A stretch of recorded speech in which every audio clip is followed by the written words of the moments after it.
1359년 주원장은 절동 지역에 무주, 제기, 구주 등 세 지역을 평정하였습니다. 이곳은 토지가 비옥하고 특히 인구가 조밀하여 전략적, 경제적으로도 굉장히 중요한 곳이었습니다. 하지만 주원장이 얻은 가장 큰 이익은 유기, 섭침, 장일, 송념이라는 걸출한 인재를 얻은 것이었습니다. 예전부터 주원장은 문무를 겸비한 책략가를 절실히 원하고 있었기 때문에 그는 황급히 사람을 보내어 유기와 섭침, 장일을 응천부로 초청하였습니다.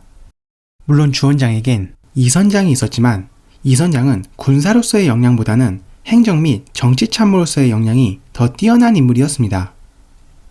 주원장의 초청을 받은 세 사람은 평소 천하의 대난을 종식시킬 영웅을 절실히 기다리고 있었기 때문에 흔쾌히 그의 초청을 받아들였습니다. 그리고 주원장의 행운은 계속되었습니다.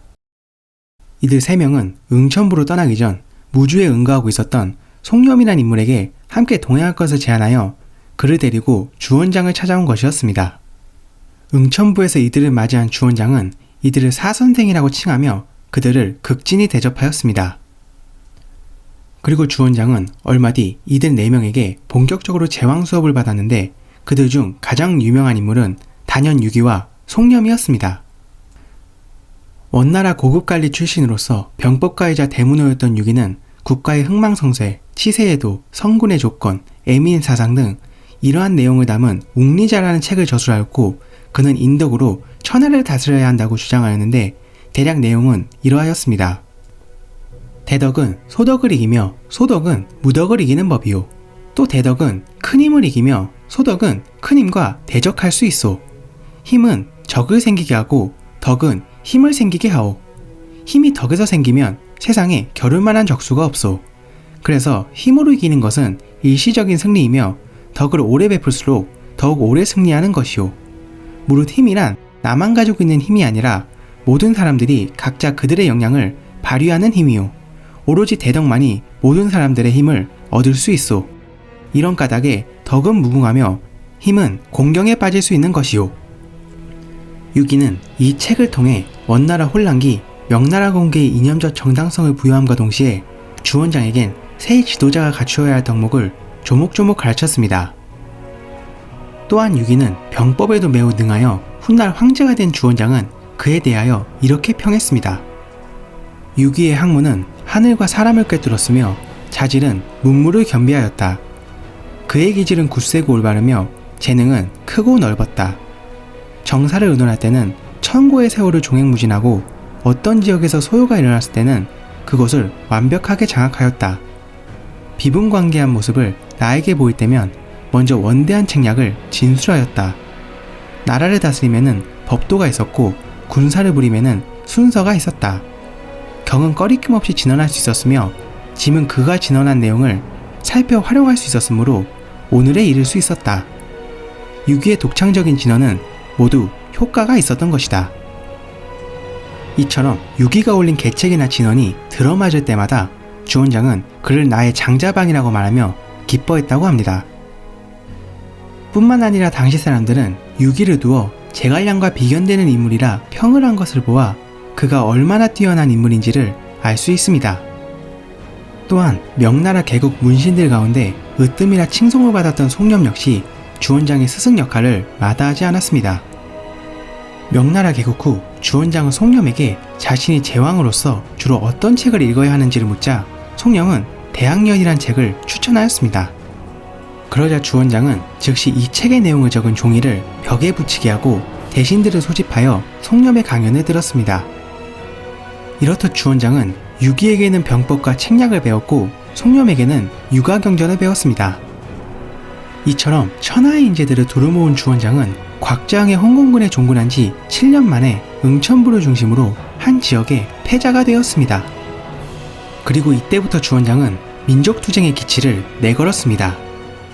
주원장은 관하 대문마다 신하는 모두 중화의 땅으로 둘러싸이고 해와 달은 위대한 송나라의 하늘을 다시 열리게 하네 라는 구호가 거친 깃발을 내걸자 당시 몽골 귀족의 수탈과 잔혹한 정치에 불만을 품고 있었던 한족 지주들은 주원장이야말로 한족의 정통성을 수호할 수 있는 영웅이라고 생각하여 주원장의 세력에 힘을 보탰습니다.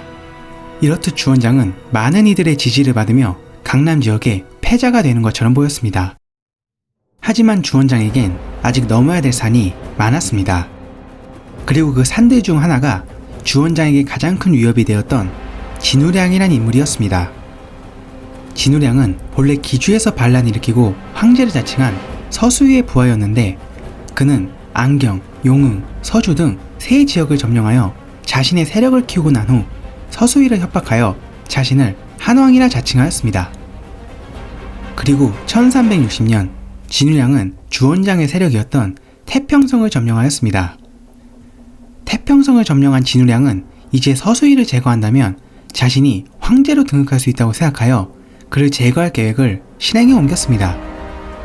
진우량은 자신의 군사가 채석기에 주둔하고 있을 때 서수유에게 군대의 일을 보고한다는 이유로 부하들을 서수유의 진영으로 보냈습니다.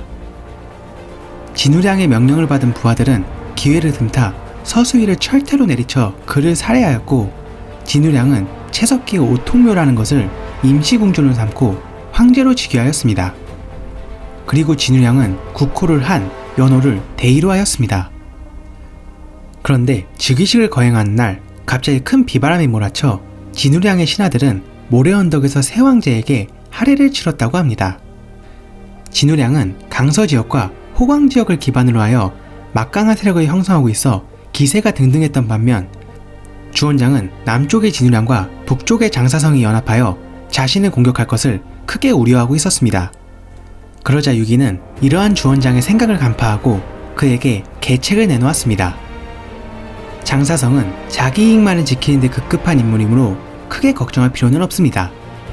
진우량은 자기 주인을 협박하고 부하들을 위협하여 아무런 명분도 없이 자신을 한왕이라 자칭하고 있습니다.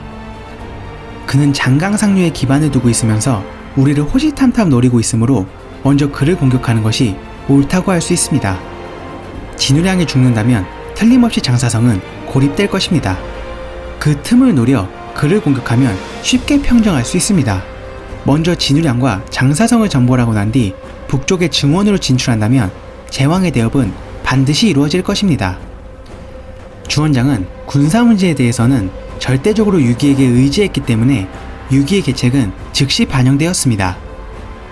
하지만 진우량의 세력은 매우 막강했기 때문에 설사 장사성이 움직이지 않는다고 해도 섣불리 진우량을 공격할 수는 없었습니다. 하지만 주원장은 엄청난 행운하였습니다. 바로 그의 휘하장수인 강무제가 진우량과는 오랜 친구 사이였던 것이었습니다. 주원장은 이 둘의 친분 관계를 활용하기로 하여 강무제를 시켜 진우량에게 기부하겠다는 것과 강동구에서 만나자는 서신을 보내게 하였습니다. 강무제의 서신을 받은 진우량은 그가 내심 자신에게 기부하기를 바라고 있었기 때문에 직접 수군을 이끌고 장강을 타고 내려가 마침내 강동구에 도착하였습니다. 하지만 약속 지점에서 진우량을 기다리고 있었던 것은 강무제가 아닌 주원장의 복병이었습니다.